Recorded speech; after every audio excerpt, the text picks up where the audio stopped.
The gods have throne guardians. This is a rare Ethiopian Orthodox Bible manuscript. The Book of Enoch is part of the literature that's trying to explain that. Right now, in a converted studio outside Rome, Mel Gibson is finishing the most ambitious project of his career.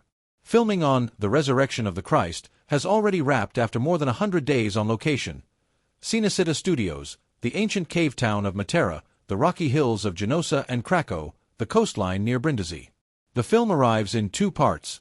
Part 1 on March 26, 2027, Good Friday. Part 2 40 days later, on May 6, 2027, Ascension Day. It has taken Gibson and his co-writer, Randall Wallace, the better part of a decade to get here. And the Jesus you'll see on screen this time is not the one from 2004. Jim Caviezel is gone. In his place, the largely unknown Finnish actor Jaakko Otonen. Mariella Garriga plays Mary Magdalene. The entire ensemble has been rebuilt from scratch, a deliberate choice, according to people close to the production, to avoid the cost and artifice of digitally de-aging the original cast. This is not a nostalgia sequel. It is something stranger and, by Gibson's own account, considerably more ambitious than a straightforward telling of Easter morning. 23 years ago, The Passion of the Christ showed audiences the last 12 hours of Jesus' life with a brutality that many critics called excessive and many viewers called the most honest depiction of the crucifixion ever put on film. Shot in Aramaic and Latin on a budget under $30 million, it went on to earn more than $600 million worldwide, becoming the highest-grossing independent film in history. But Gibson has said for years that The Passion was only half the story. The sequel, he has explained more than once, is the harder half to tell, because it doesn't end where the Gospels end. It reaches backward, into territory most Christians have never been taught to think about at all. In a 2022 interview with the National Catholic Register, Gibson described the film structure in terms that startled a lot of people who were expecting a simple resurrection story. He said the narrative would not be linear. He said it would juxtapose the central event of the resurrection with things happening in the past, the future, and, his word, other realms. To tell the story properly, he said, you have to start with the fall of the angels. And to do that, you have to go somewhere else entirely. You have to go to hell. Later, on the Joe Rogan podcast, he went further, describing the script as something like an acid trip, a companion piece to a more traditional version, both of which he'd apparently written in parallel. Angels falling. Christ moving through unfamiliar cosmic terrain between the crucifixion and the resurrection. Sheol, the shadowy Hebrew underworld, appearing as an actual setting rather than a theological abstraction. None of that comes from a passage you can flip to in a standard Protestant or Catholic Bible. There is no chapter in Matthew, Mark, Luke, or John that narrates the fall of the angels in cinematic detail or walks Christ through a structured underworld before Easter morning. So where is Gibson pulling this imagery from? The most likely answer isn't a secret. It's a tradition that has been sitting in plain sight for nearly 2,000 years, preserved not by Rome or Constantinople, but by monks in the highlands of Ethiopia. Most people who grow up in Western Christian traditions assume the Bible is a fixed, universal thing. 66 books if you were raised Protestant, 73 if you were raised Catholic. Almost nobody outside religious studies departments is taught that the Ethiopian Orthodox Tewahedo Church operates with a canon of roughly 81 to 88 books, depending on how the narrower and broader canons are counted. That includes texts most Western readers have never heard of, the Book of Jubilees, the Ascension of Isaiah, several books attributed to the prophet Baruch, additional material connected to the Maccabees, and, most strikingly, the Book of Enoch. This isn't a fringe detail. It reflects a genuinely different history. Christianity reached the kingdom of Aksum, in what is now northern Ethiopia, in the 4th century, under King Ezana, making Ethiopia one of the oldest continuously Christian nations on earth. Older, in fact, than most of the Christian kingdoms of Western Europe. Its scriptures were preserved in Gu'ez, an ancient liturgical language that developed its own rich manuscript tradition centuries before Latin translations dominated the Western Church. When Islamic expansion swept across North Africa in the 7th century, Ethiopia became increasingly cut off from the Mediterranean world, from its trade routes, its politics, and crucially, from the ongoing arguments in Constantinople and Rome about which books belonged in the Christian canon and which didn't. That isolation had a real, measurable effect. While Western and Byzantine Christianity spent centuries narrowing and standardizing which texts counted as scripture, Ethiopian Christianity largely didn't participate in those debates, because it wasn't in the room. Texts that fell out of favor, or were never formally adopted, elsewhere continued to be copied, read, and treated as sacred in Ethiopian monasteries. High in the Tigray region, in churches literally carved into cliff faces and reachable only by rope, monks kept copying manuscripts by hand for well over 1,000 years, mixing their own ink, preparing parchment from animal hide, shaping every character of the Guizi script by candlelight. Some of what they preserved is genuinely extraordinary. The Garima Gospels, radiocarbon dated by researchers connected to Oxford to somewhere between the 4th and 7th centuries, are among the oldest illustrated Christian manuscripts known to survive anywhere on Earth, a level of artistic and scribal sophistication that surprised even specialists when the manuscripts became more widely studied in the 21st century. The Book of Enoch is the centerpiece of all this, and it deserves to be understood accurately rather than mythologized. It's a Jewish text, likely composed in stages between roughly the 3rd century BCE and the 1st century BCE, attributed, pseudonymously, as was common for apocalyptic literature of the era, to the biblical Enoch, the man who walked with God in Genesis. It circulated widely in Second Temple Judaism. Fragments of it were found among the Dead Sea Scrolls at Qumran, which tells us it was being read and copied by Jewish communities around the time of Jesus. It was never accepted as scripture by the rabbinic Jewish tradition that took shape after the destruction of the Second Temple, and it was never part of the Hebrew Bible. Christians inherited a complicated relationship with it. The clearest evidence that early Christians knew the text well is right there in the New Testament. The Epistle of Jude, verses 14 and 15, quotes Enoch's prophecy about the Lord coming with 10,000s of his holy ones, almost verbatim.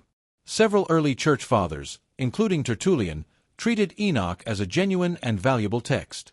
Others were far more skeptical. Its authorship was pseudonymous by design. Its speculative material about angels intermarrying with humans raised theological eyebrows, and by the 4th century, most of the churches that would come to define Western and Eastern Christianity had simply stopped copying it. The Regional Council of Laodicea, around 363 AD, produced a list of approved scriptural readings that didn't include it, one data point among many in a long, uneven, centuries-long process of canon formation that varied significantly by region, and that had far more to do with ordinary questions of authorship, liturgical use, and doctrinal consistency than with any single dramatic decision to erase it. The result wasn't that Enoch vanished.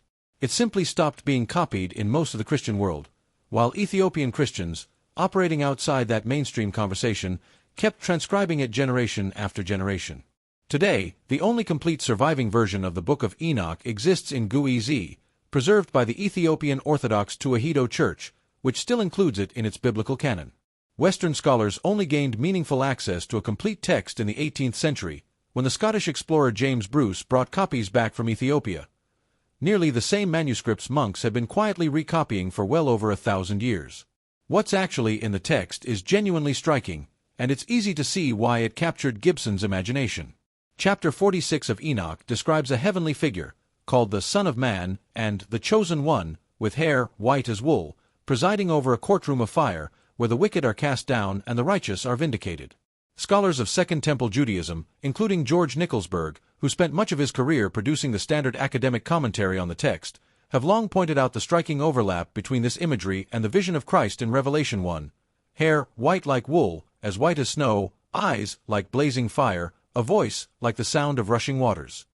The scholarly consensus isn't that John of Patmos was copying Enoch outright, but that both texts are drawing on a shared well of Jewish apocalyptic imagery that was already circulating by the 1st century, imagery that shaped how the earliest Christians pictured a triumphant, cosmic Christ, distinct from the itinerant teacher of the Gospels. The Ascension of Isaiah tells a related, equally striking story. Likely composed in stages between the late 1st and early 2nd centuries, meaning parts of it are roughly contemporary with the later books of the New Testament. It describes the prophet Isaiah being carried through 7 levels of heaven, each stranger and more radiant than the last, before witnessing the Beloved descend toward earth.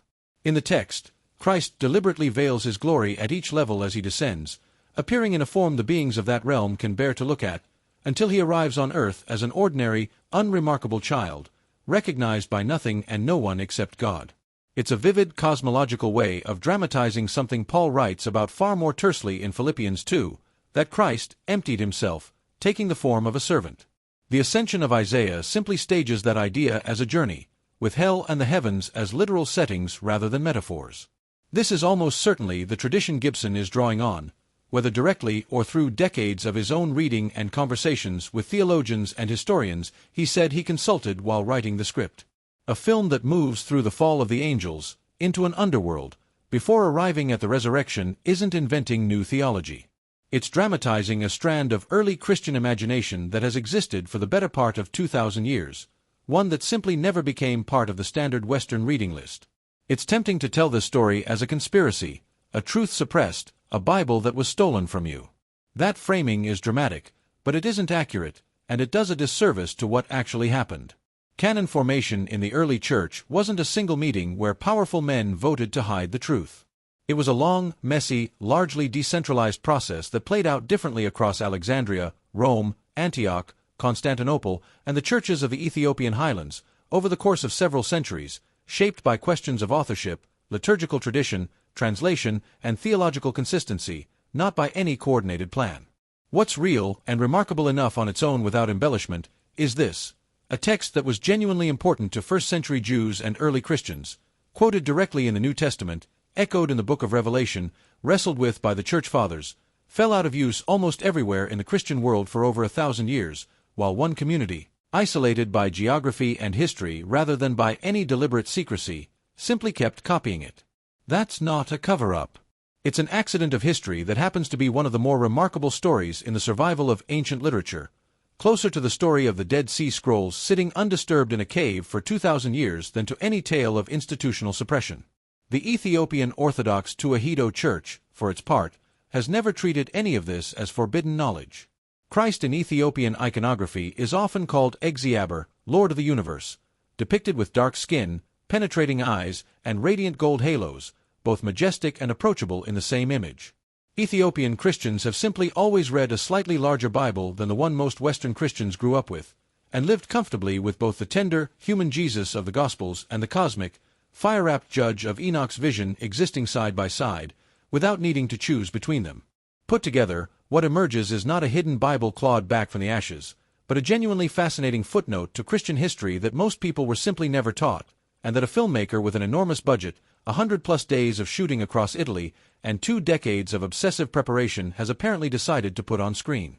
If The Resurrection of the Christ delivers on what Gibson has described, angels falling, a journey through the underworld, a Christ whose glory is gradually unveiled rather than simply announced, audiences in 2027 won't be watching something invented for shock value. They'll be watching a dramatization of ideas that Second Temple Jews and early Christians were already grappling with 2,000 years ago, kept alive not by accident of censorship, but by the extraordinary, centuries-long patience of monks in the Ethiopian highlands who never stopped believing their work mattered. Whether the film succeeds artistically is a separate question. Gibson is attempting something genuinely difficult, weaving a non-linear, cosmologically ambitious narrative into a story audiences think they already know. But the underlying source material isn't a manufactured mystery. It's some of the oldest surviving Jewish and Christian literature in the world, sitting exactly where it's been for over a millennium, waiting for the rest of us to catch up.